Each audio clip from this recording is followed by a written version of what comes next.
this question has been asked to everyone we've ever had on the show, so there's no pressure, but you are going to be judged against hundreds of other people.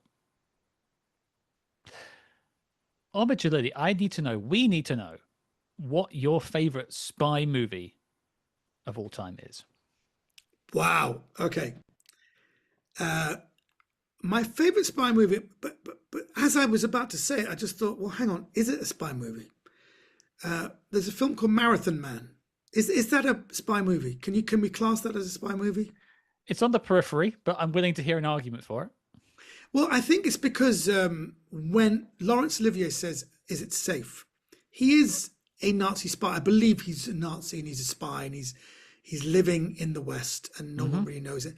That movie where Dustin Hoffman is just falls into this terrible thing where they think he's got some kind of diamond. I remember watching that as a kid, and I wasn't a kid, I was a teenager, but I love Dustin Hoffman because of the film The Graduate, and that film really affected me when I was a teenager. So I watched everything that was in it with him, and he was just fantastic in it. And it was one of those movies that really, really gripped me, and I don't know why. I mean, obviously there were some spy movies I love. I do love Spy Game, the movie I was in. It was a film I really recommend.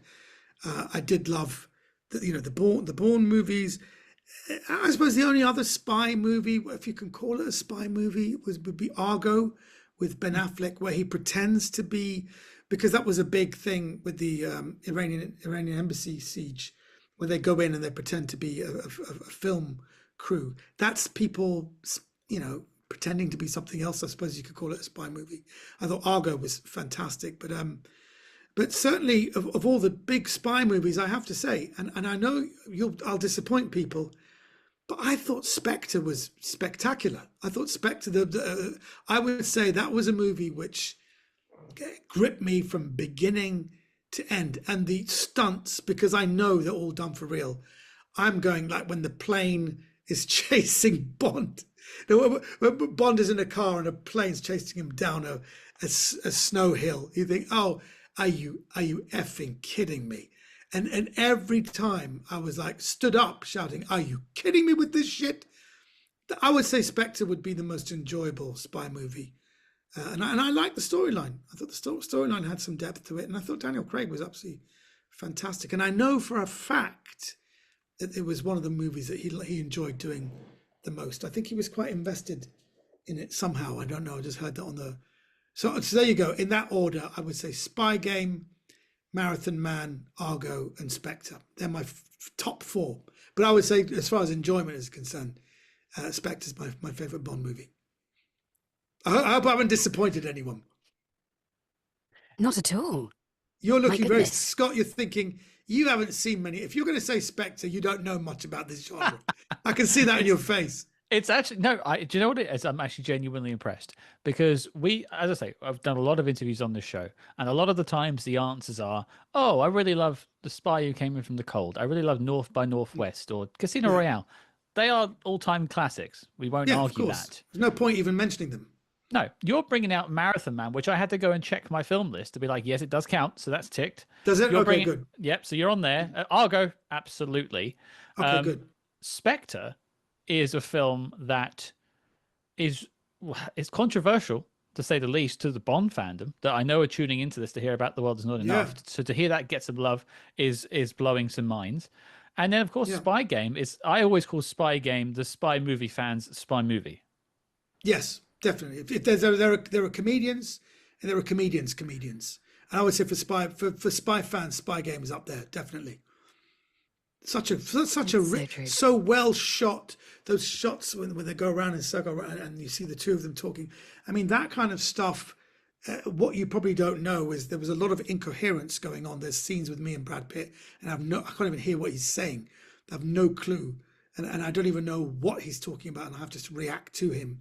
And I'm trying to be. I had to stop chewing as well. I was chewing a few times because I thought I'm with real. I've got to do that thing. I'm a real movie star now.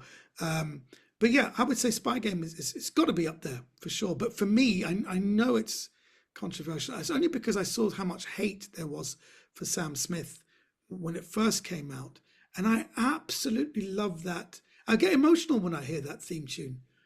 And when he hits that final note, it's really beautiful. And for people to have a go at it is really strange to me. And it actually sets the tone for what is quite an emotional movie. I got kind of like, wow, this is really violent, and this is really like serious.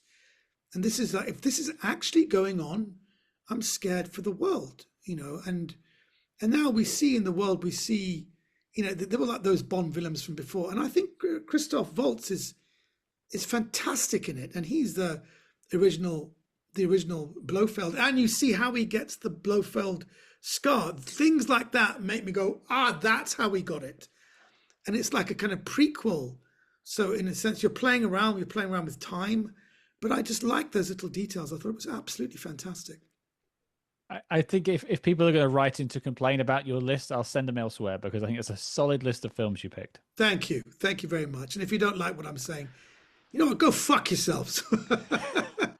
And cut.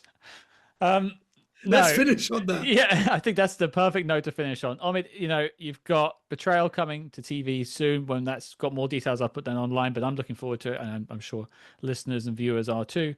And of course, your Namaste tour is on now, and there's tickets available to go find you.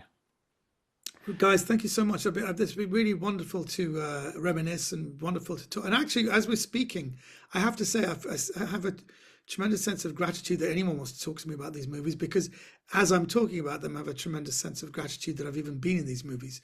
So I don't take it for granted. I'm one of the luckiest people around. I'm just a bald, fat bloke from London of Iranian parentage, and I have no right to be in these movies. I have absolutely no right at all. And I'll finish with this story, because I was so confident as a comedian, and my first scenes were on The Mummy with Brendan Fraser's hanging scene. So I'm sat next to Rachel Weisz, and I'm telling people what to do, because they're all Arabs, and the Arabs like me, and I could speak a bit of Arabic. And she just said to me, "Who are you? Where have you come from?" Because I said, "I'll tell you who I am, love. I'm a stand-up comedian on the London circuit. I got 40 quid at the Oranji Boom Boom a week before I came out here, so I know what I'm doing." She goes, "The Oranji what?" I said, "The Oranji Boom Boom. It's a small comedy club, and you're only there by invite only. And there was only 40 people in the crowd. And you get £1 for every person that comes in. I got 40 quid. Some people get 10 quid because only 10 people show up. So I know what I'm doing. I'm a top comic." And she just went, "Holy shit, this guy's so full of himself." But it was a real moment. So I'm just very, very grateful. And I think to Rachel Weisz, I apologize for being so kind of giving it large on the set, but it stood me in good stead.